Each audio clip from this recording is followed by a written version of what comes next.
अस्सलाम वालेकुम दोस्तों, उम्मीद करता हूँ आप सब लोग खैरियत से होंगे। पाकिस्तान स्पोर्ट्स बोर्ड की जानिब से वैकेंसीज अनाउंस की गई हैं, जिसका एडवर्टाइजमेंट ये हमारे सामने मौजूद है। तो आइए मैं इसमें आपको सारी तफसीलात बताता हूँ कि किस तरीके से इस पोस्ट के लिए अप्लाई करना है। मुख्तलिफ किस्म की ज़बरदस्त असामियाँ इसमें अनाउंस की गई हैं।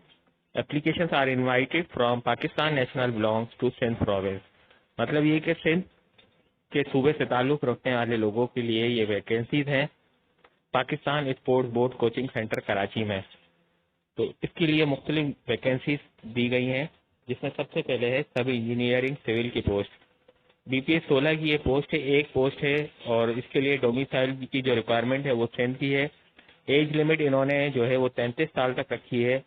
तो इसमें जो इन्होंने क्वालिफिकेशन और एक्सपीरियंस मांगा है वो मैट्रिक मांगा है, और इसके साथ लाजमी है कि 3 साल का diploma board of technical education से रिलेवेंट फील्ड में रिक्वायर्ड है, मतलब सिविल फील्ड में। इसी तरीके से जूनियर कोच की पोस्ट है, बीपीएस 16 की ये पोस्ट है, और नंबर ऑफ पोस्ट भी एक है सिंध डोमिसाइल के लिए। इसकी एज लिमिट भी 33 साल है। इसमें मैट्रिक ए ग्रेड मांगा है, और जो इन्होंने तजुर्बा मांगा है umpire referee with 3 years experience in coaching. मतलब स्पोर्ट्स से रिलेटेड ये सारी वैकेंसी हैं। Represented Pakistan in international matches, मतलब ये इन्होंने कोई इसमें क्राइटेरिया रखा है। उसके बाद असिस्टेंट की पोस्ट है, जो ऑफिस वर्क के हवाले से बीपीएस 15 की ये जॉब है, और इसके लिए भी सिंध डोमिसाइल है, क्योंकि ये सारी सिंध की वैकेंसीज हैं।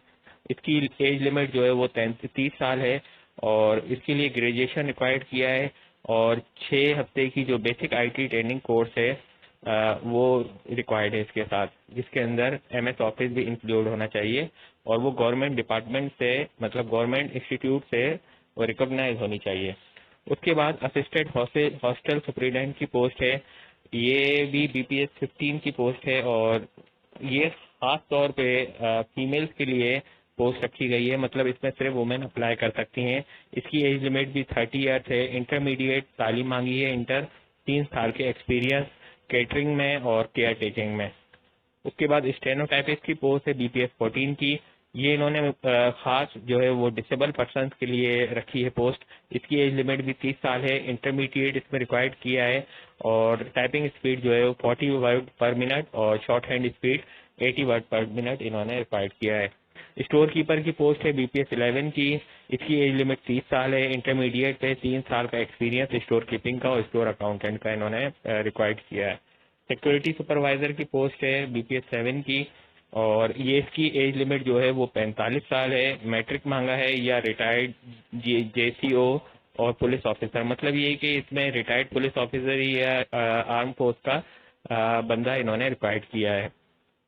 हेड माली की पोस्ट है बीपीएस 5 की। इसके लिए प्राइमरी और मिडिल में से कोई भी हो, और इसका बैकग्राउंड जो है प्रोफेशनल, इस हवाले से इसका तजुर्बा होना चाहिए। डिस्पैच राइडर की पोस्ट है बीपीएस 4 की, middle with LTV STV licence, मतलब ये के साथ में लाइसेंस रिक्वायर्ड किया गया है। ड्राइविंग के हवाले से एलटीवी या एसटीवी का होना चाहिए, साथ में मिडिल तालीम। माली की एक पोस्ट है, ये सिर्फ माइनॉरिटी के लिए है, और इसकी एज लिमिट 30 साल है। प्राइमरी या मैट्रिक मिडिल हो, और जो है इसका बैकग्राउंड में मतलब इसका एक्सपीरियंस हो माली का।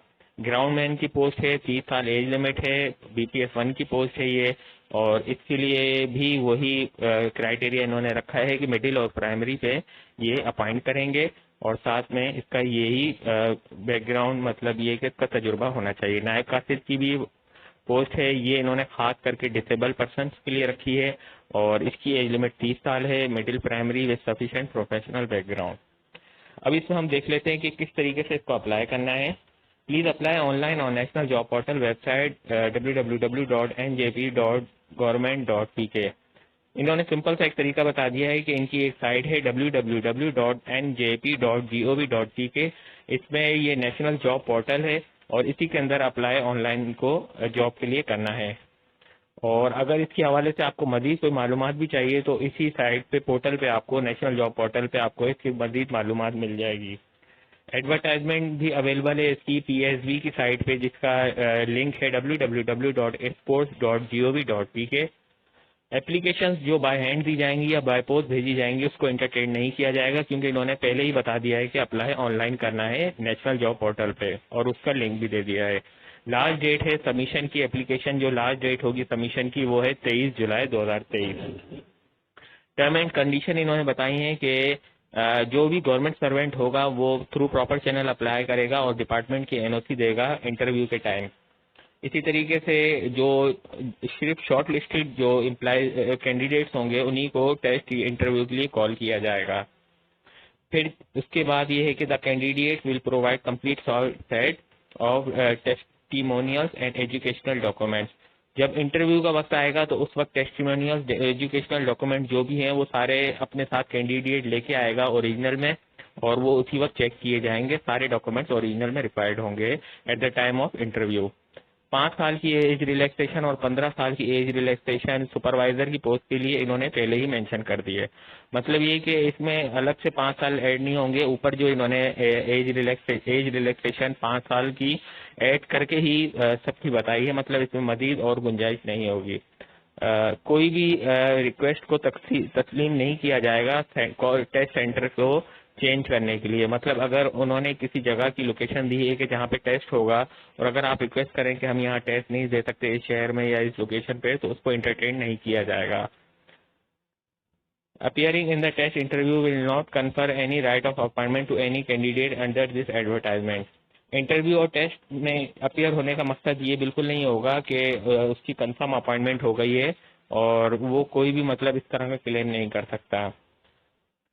Selected candidate for the post of assistant shall have to pass 6 week basic IT training course before completion of probation period.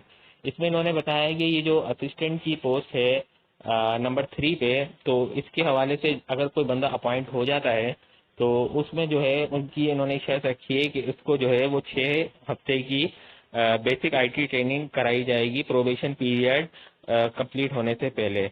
टीएटीएस में कोई एडमिसिबल नहीं है और डिपार्टमेंट के पास ये राइट मौजूद है कि वो कभी भी इस वैकेंसी को खत्म कर सकता है बगैर किसी वजह के, और इसमें किसी को कोई क्लेम करने का राइट नहीं होगा। उम्मीद करता हूँ इस पोस्ट के हवाले से आपको तमाम चीजें क्लियर हो गई होंगी और अगली दफा फिर आपसे मिलेंगे इंशाल्लाह एक नई वैकेंसी के साथ। अल्लाह आपका हामी और नासिर।